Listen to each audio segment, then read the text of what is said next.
Hi. I'm always a little bit skeptical about doing wardrobe essentials videos because technically none of this is essential. Like, you could walk around naked for all I care, but you might get arrested, so not a great idea. But I thought I'd put together a kind of summary of what makes up my summer wardrobe and also include some tips on how to cheaply but sustainably switch up your wardrobe so that you're kind of getting in new things, styling the trends, but doing it all cheaply, sustainably, greatly. Yes, like I've definitely been one to make silly impulse buys because I see something that's in trend, I see loads of people wearing it, and then I go out and buy it and then immediate regret because it either doesn't suit me or I wear it a couple of times and I'm like, well, that was dumb. Like the other week I bought a red kind of summer dress from Urban Outfitters to wear to my uni graduation screening, but I ended up wearing a different dress and returning that red dress because while it's in trend, it really didn't suit me and I couldn't really make it work for me. And normally I would just keep it and like maybe try and make it work, but it would just end up sitting in my wardrobe. But I decided to return it because Urban Outfitters isn't sustainable, firstly, and also I just don't need it. Like, I just need to be putting more thought into my purchases and then I'll wear them more and won't make silly impulse buys that use the money that I don't really have. So basically what I'm trying to say and failing to say is that I'm shopping smarter and just buying not like the essentials but things that go with my essentials so that things get worn more and I'm spending less money and just generally being more sustainable, which brings me nicely onto today's sponsor. I was going to try and play it off and be like, yeah, we've got a sponsor, but guys, we are sponsored. We are sponsored here on the Joslin channel. So yeah, this video is sponsored by ShopTagger. I'm sure you've probably heard about it because a lot of fashion-y YouTubers mention it because it's a very handy button app kind of thing. But basically I've been using ShopTagger to organise my wardrobe essentials, which I am going to get to, don't worry. But yeah, it's really handy for kind of organising things into categories before buying them so you can really consider your purchases and make smarter choices. So for those of you who don't know, ShopTagger is basically a little browser button that you install for free on your browser. So I use Chrome because it's easier, but you can also use Safari if you want. But you just go to shoptagger.com and then sign up or log in if you've already got an account. I log in with my Facebook because it's easy and I'm lazy. But then when you've logged in, you just press get the button and then press get the free button, which takes you to the Chrome store where you press add to Chrome and ta-da, you are done. Then when you're shopping, so I'll go to Sisterhood as an example, you see an item that takes your liking, you press the little ShopTagger symbol, select your size, select when you want to be notified, so like if there's any money off or more specifically 25% or 50% off, then select one of your lists to add the item to.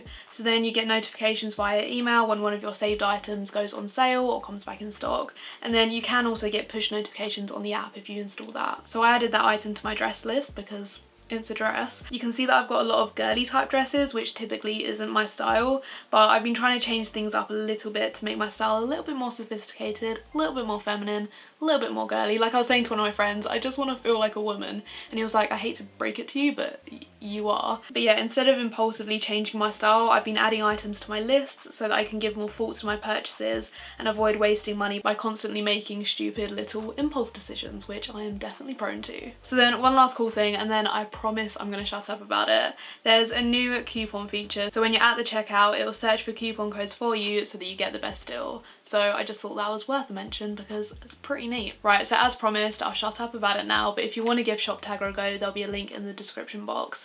And I mean, I would, because it's free, it's handy, it's useful, you might as well. So yeah, I'll get into the wardrobe essentials now and stop. I was going to say stop talking, but I'm going to be doing a lot more talking, but I'll get into the wardrobe essentials, which is what you came for. First up, we're talking a good pair of jeans. I should pick those up first. When I say good pair of jeans, I'm talking good fit, good material, flattering, just generally good. And that's especially important when you're pretty much living in jeans a solid 5 days a week. And for me, that doesn't really fluctuate in summer. Like, I know this is a summer essentials and you're probably thinking, Katie, jeans? what. But have you been to England in summer? It's not exactly boiling hot. I mean, I know we had a heat wave last year, but generally it's not boiling hot and you could still wear jeans. I would say maybe my jean wearing habits drop to a good 3-4 days a week if it is hot, but I still wear jeans a lot of the time, even in summer. So I thought I'd share with you my tips for good jeans. So the ones I'm currently wearing, which are probably my favourite, that's quite hard to say because I love a lot of my jeans. But these ones are a straight leg jean from Topshop, and then they're just frayed at the bottom. And a jean expert would probably say they're too short, but because I've got quite long legs, I feel like I can afford for my jeans to be a bit short, because the only negative about having jeans that are too short is sometimes they make your legs look a bit shorter, but because most of my height is made up of my legs,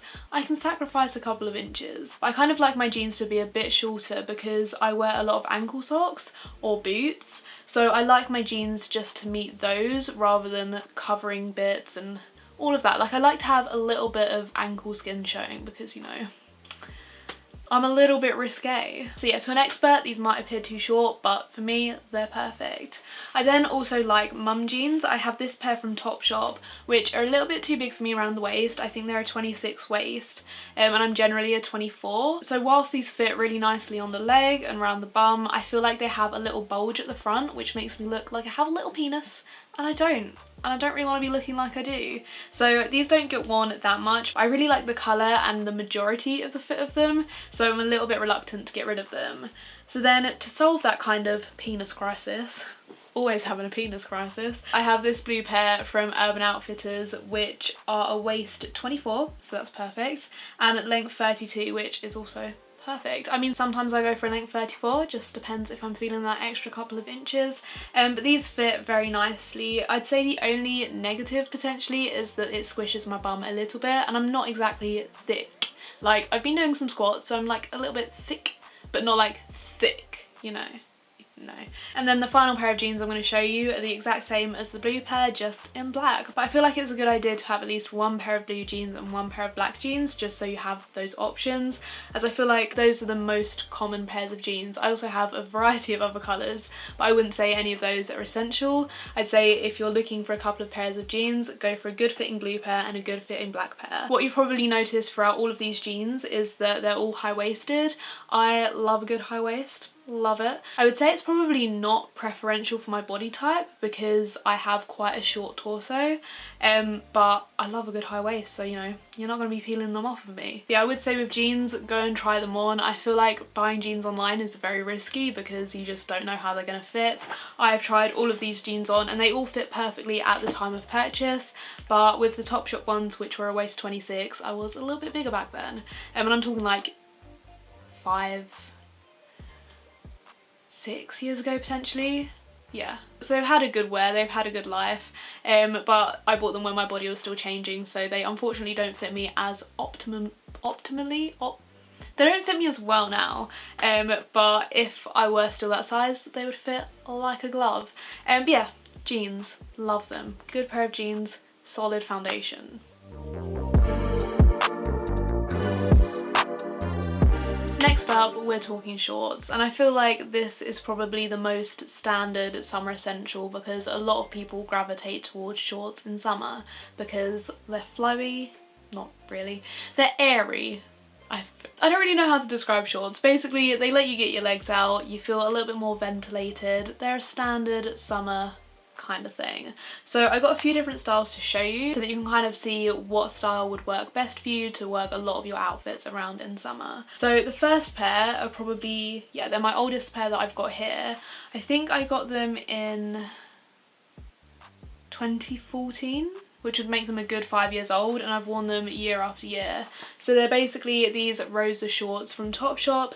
They did used to have cuffed edges, but in a recent DIY on my channel I chopped off the cuff and made them more frayed edges because the cuffs were becoming a little bit unravelled and they looked a little bit tired, so I thought I'd give them a new lease of life, cut off the edges and continue to wear them. So if you're looking for a good pair of denim shorts to last you through the years, I'd personally go for a high waist because that tends to be in year after year, whereas low-waisted and mid-waisted things tend to come in and out of fashion. And then I'd say look for a frayed hem rather than a cuffed hem, because unless you can afford that good quality denim, they don't tend to hold their cuffs. Like, they become a little bit droopy, a little bit saggy, and they really start to show the signs of wear. Whereas when you've got frayed edges, they only get more frayed over time, and that just adds to the style rather than making them look really tired and worn. So yeah, I'd say a good pair of denim shorts like this will look good through the years because they're just really standard, really nice, good. So I know I've just been bashing cuffed denim for a good few minutes, but the next pair of shorts I have to show you are these lovely cuffed shorts from American Apparel. Yeah, the only reason I'm including these is because these are a good pair of denim shorts which do keep their cuffs. So this is what I'm talking about when I'd only go for cuffed denim shorts if the denim feels good quality and is gonna last. And I wouldn't say this is the best quality denim, you can definitely get a lot better than this, but these are definitely more long lasting and a kind of more rigid denim. Is that the right word? I really feel like it's not. They're just a better denim than the Topshop ones, but they could still be improved on further. So I haven't actually had these that long, but they were second hand, and you can see that the cuffs haven't come down at all, whereas if you watch my last DIY with those denim shorts, you can see the cuffs were really starting to droop. So yeah, I'd say cuffed denim shorts look really nice. I feel like they're very timeless and they still work year after year. It's just you have to watch out for the material more of these and just make sure that they're not showing those signs of wear. And then I wanted to give an option for non-denim shorts because I love denim shorts. They're very practical, they're stylish, I love how they look, but sometimes you want a comfier pair of shorts that feel a little bit more ventilated and just, yeah, not denim. Sometimes you don't want to be in denim 24/7. So I've gone for this little pair of shorts from Shein. These were actually pyjama shorts, but I wear them out in public because I have no shame. They're basically just these lightweight satin ruffle shorts, which I don't really feel like you can tell are pyjama shorts unless you wear them with a matching top, and then you really look like you're ready for a nap.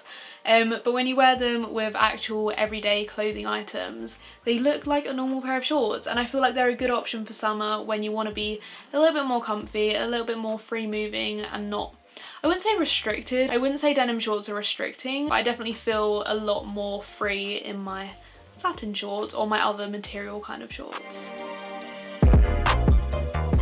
So my next essential is more of a kind of tip for finding your essentials. It's basically dress to what suits you, not the trends, but you can kind of make the trends work to your advantage and like work them in a way that suits you. That's probably like contradicted itself so much, but basically I really like the midi dress trend and things like that, but I wouldn't say every midi dress suits me. So you have to look at the trends and then think, right, what colours suit me, what patterns suit me, all of that kind of thing, as well as the actual trendy style.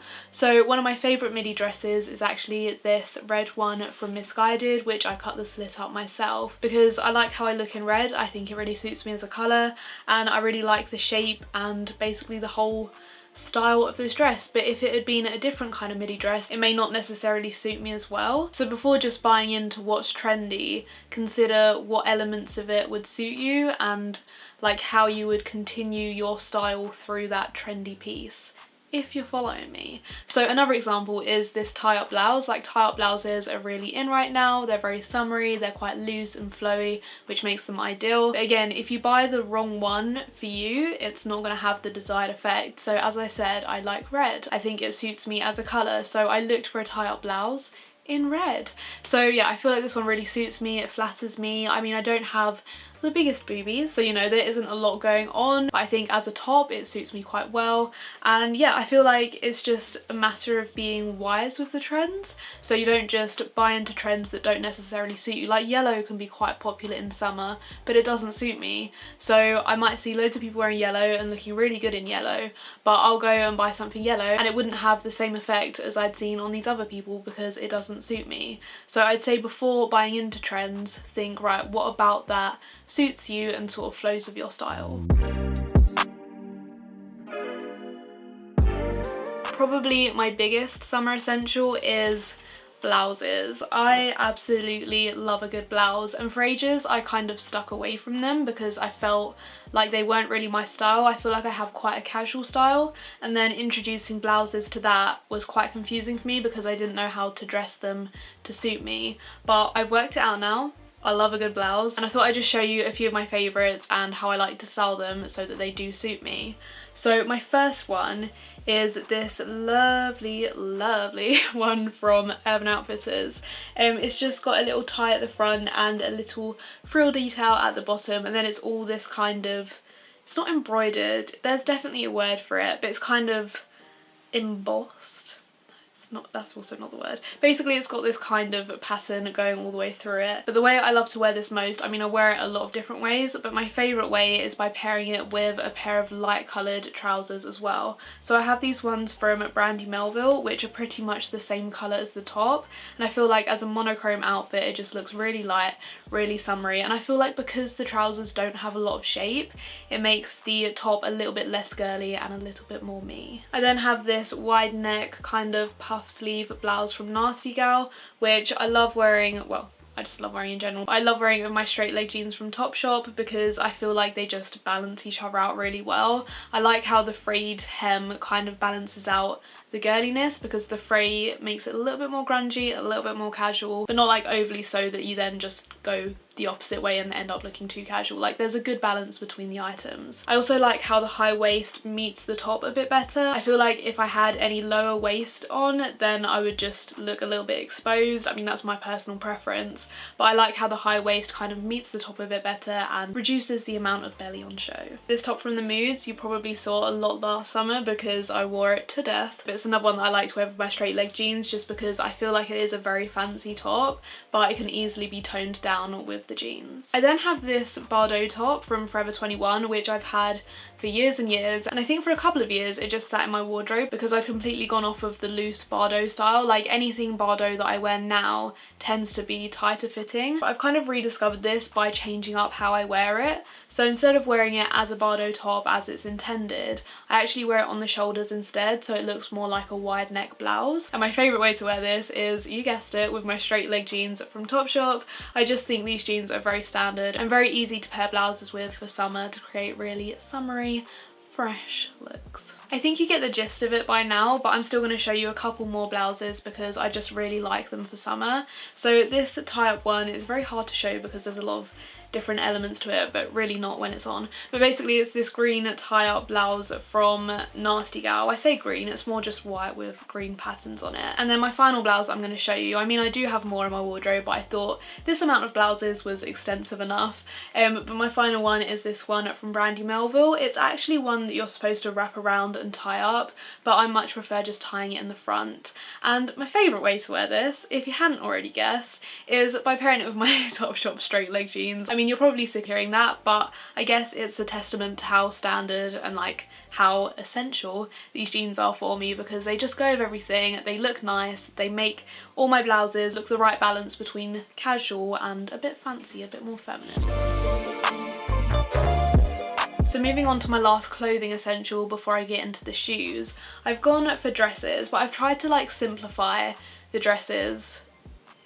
I feel like I was going somewhere with that sentence, but that's actually all that I was going to say. Basically, I wanted to simplify the dresses that I wanted to show you because I do have quite a lot of dresses, but there's something in common with them, which I thought I would simplify for this video so you get more of an idea of what I look for in a dress, if that makes sense. I feel like that just doesn't. Basically, the first dress I wanted to show you was this midi dress from Next. It's actually one that I used to wear to work, otherwise I don't think I ever would have found it because Next isn't somewhere I tend to shop, but since I worked there for a bit, kind of had to buy their clothes. So one of the first things I look for in a midi dress is something with not a lot of shape, which sounds a bit weird, but I like to add my own shape, normally with a belt or something. And I don't know why I look for this, like I could just look for something more shapely, but I think with midi dresses for me is they're quite boring because they're a lot of the same thing all the way down, whereas if they don't have any shape I can then make it more interesting by adding a belt which then breaks it up. And I feel like if it had something tying it in at the middle it would still be in the same pattern as the dress. Like I need an external accessory to then make it more me. If you follow me at all, I really feel like I'm making no sense. But yeah, that's the first thing I look for. I then look for a pattern that suits me. So this one is floral, which I tend to stick away from, but because it's more of a subtle floral and it's not like girly ditzy flowers, even though I quite like that, but it's a me kind of floral. It's a pattern that I like. It's not something that I've just got because it's trendy. It's something that I see as suiting me. And then the final thing I look for is like the straps. I like a good adjustable strap because I feel like I've just got a weird torso. It's weirdly short in comparison to my legs, so I just like to be able to adjust the strap so that it fits nicely. I mean, with this one it's a little bit odd because it's got a lot of lace at the top, so you do actually have to wear some sort of bra or top underneath it, because if you don't wear any bra or top underneath it, your nipples are showing through the lace, which you do you if you want to do that, not judging, but I don't really want to get my nips out for every single person to see. And then the other style of dress I've gone for is this Shein. What style of dress is this? It's this dress, and basically why I picked it out was that it has something going on, so whether that's embroidery or you might have a dress that has a tie-up or something. Like, I like a little bit of something going on before a lot of nothing goes on. If you feel me, I really feel like you don't. But basically with my shorter dresses, I like a bit of something and then a lot of nothing. So with this one, I've got a bit of something with the embroidery, and then I've got a lot of nothing by the shapeless dress that follows. So if I apply this to some of my other little dresses, I've got this leopard print one from Sisterhood, which is a lot of nothing, as in it's a lot of just the same thing. Then it's got a little something by the little tie-up thing. So I feel like that's kind of a weird essential for other people to follow, because I feel like that's just a me thing. Like, it's something that I specifically look for in my dresses. I just have to have a little bit of something, but then it's got to be a quite boring dress for me to like it. Like, I like shapeless things because I can either add my own shape, or I don't know, sometimes I just like something shapeless because it's fun, you know? Why not? With things like that Shein dress, I feel like it's quite shapeless, but it's also quite short, so I'm getting my legs out. You can see I've got shape through my legs, and I also like to balance it out with some chunky shoes or something. Speaking of shoes, that segue, I've narrowed down my shoe collection to a couple of pairs that I gravitate towards more in summer. So my first pair, standard sandals. Who doesn't love some standard sandals? These ones I've had for the past 3 years, and they're supposed to look like Birkenstocks, but I can't afford Birkenstocks, so these are just office ones that were about £20, I think. And then my other pair of shoes that I've considered essential for summer is just a chunky pair of trainers. Like, chunky trainers are in right now, they've been in for quite a while, and I feel like they're just ideal for summer because you don't necessarily want to be closing your feet up in hot sweaty boots and stuff, even though I still do because I quite like that. But yeah, I feel like trainers are much more summery than Docs and other things like that. But as I said, I still like to wear those as well. But these ones are just from Bershka. I got them because they look similar to the Calvin Klein Maya trainers, but they weren't available when I was looking for that style. But then I think just after I got these trainers, they came back in stock. But you know, I love my little Bershka ones, and they're a lot cheaper as well. So yeah, they're my kind of essential shoes. I mean, as I said at the beginning of the video, none of this is essential, but these are just the things that I gravitate towards more. So that, boys and girls, ladies and gentlemen, whatever you decide to class yourself as, doesn't have to be one of those. That is my summer clothing essentials video, so I really hope you enjoyed it, got some handy little tips. I think the main things to take away from this video are get a good pair of jeans. I feel like they go with so much, like you probably saw from the amount I styled with my Topshop straight leg jeans. Like, if you get a good pair that fit you nicely, that flatter your shape, you'll wear them a ton and they'll be worth the investment. So yeah, good pair of jeans, good pair of shorts. I'd recommend high-waisted frayed so that they last year after year. Look at the trends, but don't necessarily buy straight into trends. Like, research them, see what suits you, and then make your purchase. So I would really recommend downloading something like Shop Tagger or making lists of some variety, just so that you don't impulsively buy things that might not necessarily suit you. And then yeah, blouses, I mean, they might not be everyone's cup of tea, but they're really nice and lightweight for summer. And if you think they don't necessarily suit you, just take me for example. Like, I didn't think they suited me either. Like, I'm a very casual dressing person, but I feel like styled correctly, you can make it work. And then dresses, find what kind of dress suits your shape. So basically the gist of what I'm saying and just like rambling on about is get some good basics, and then everything else research and find what suits you and suits your shape. Like, it might be annoying, you might just want to find something, wear it and feel nice, but trust me, if you put more thought into what you're buying, you'll like it more, wear it more, and end up buying less and being more sustainable. So yeah, I hope it helped. If it didn't, I'm sorry. But I'll have lots more outfit videos coming soon, and hopefully that will give you some more inspiration. I feel like this video is more for like my essentials and my kind of tips on what to buy, but soon I'll be showing you more like summer outfits that hopefully you can get direct inspiration from. So yeah, hope you enjoyed. I'm gonna stop talking now. My voice actually hurts, like more my throat. But yeah, I'm gonna go rest my throat, and I will see you soon. Ouch.